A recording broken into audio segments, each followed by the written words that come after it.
I've spent most of my life listening, as an author, as a young mother who grew up alongside her children, as a grandmother now watching new life unfold through a wider lens, as a sister, a friend, a woman shaped by devotion, loss, responsibility, and reinvention.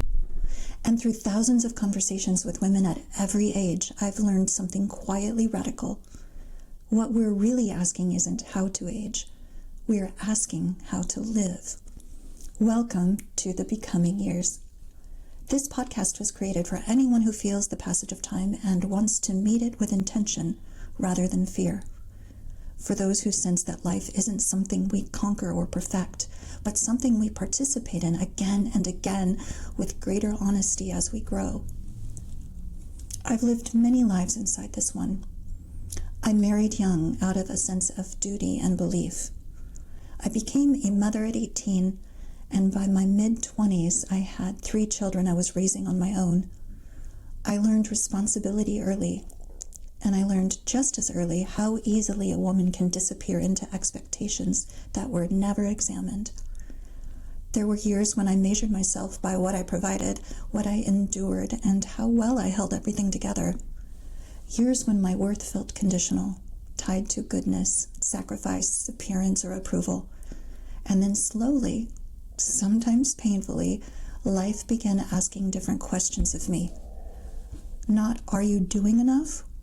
But are you listening? Not, are you becoming better? But are you becoming more honest? That shift, away from performance and toward presence, is at the heart of everything I write, everything I build, and everything we'll explore here. When I wrote Thoughtful Aging, I wasn't trying to offer a philosophy of growing older. I was trying to name something I saw everywhere, but rarely heard spoken. That aging, for women especially, has been framed as a problem to solve instead of a process to honor.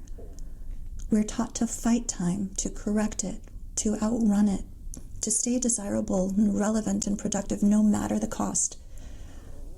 But what if aging isn't a failure of youth?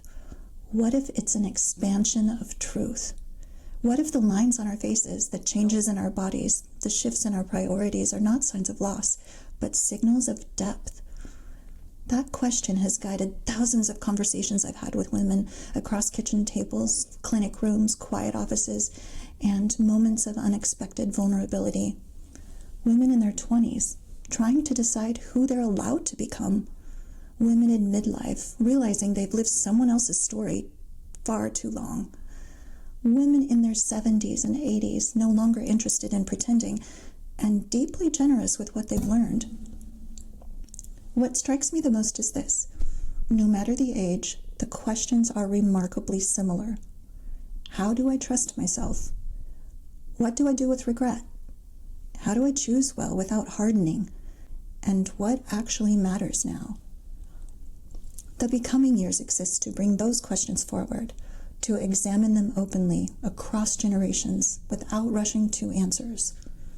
Because wisdom doesn't belong to one age group, and becoming doesn't end when we hit a milestone.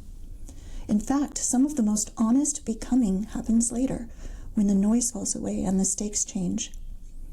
I now live in a season where I can see my life more clearly, not because it's simpler, but because I've stopped demanding certainty from it. I can hold my younger self with compassion. I can see my choices without romanticizing or condemning them. I can tell the truth without needing it to justify me. That's what I want this podcast to offer you. Not advice, not instruction, not a model of how to live, but a way of thinking and feeling into your own life with greater clarity, tenderness, and courage. Here you'll hear conversations between generations. You might hear a 90-year-old woman reflect on love, loss, and what she wishes she had worried less about. You might hear a 20-year-old speak honestly about what she hopes to learn before life rushes her into decisions she hasn't examined yet. You'll hear founders, clinicians, artists, mothers, daughters, and women who don't fit tidy titles at all. People who have paid attention to their lives and are willing to speak from that place. These are not interviews designed to extract insight or perform wisdom. They are conversations meant to be lived with. Because becoming isn't linear, it's relational. We become in relationship with time, with our bodies, with our beliefs, and with one another. And perhaps most importantly, we become through choice. Not dramatic once and for all decisions, but the quiet, daily choices that shape how we inhabit our lives. What we say yes to, what we release, what we stop apologizing for, and what we finally allow to matter. If you're listening to this and feeling tired of keeping up, tired of getting it right, tired of pretending you're not affected by time, this space is for you. If you're ambitious and thoughtful and driven, but sensing that speed alone won't carry you where you want to go, this space is for you. If you're young and curious and wanting to learn without hardening too early, this space is for you. And if you're older and wiser and no longer interested in shrinking your truth, this space is for you too. I don't believe we age out of relevance. I believe we age into perspective. And perspective, when shared generously, becomes a gift. So as we begin the becoming years, my invitation is simple. Settle in, listen deeply, bring your questions forward, not to solve them, but to live them more honestly. Because we don't become life, we are life, and we are always, always becoming. I'm your host, Alina Wilson, and this is the Becoming Years.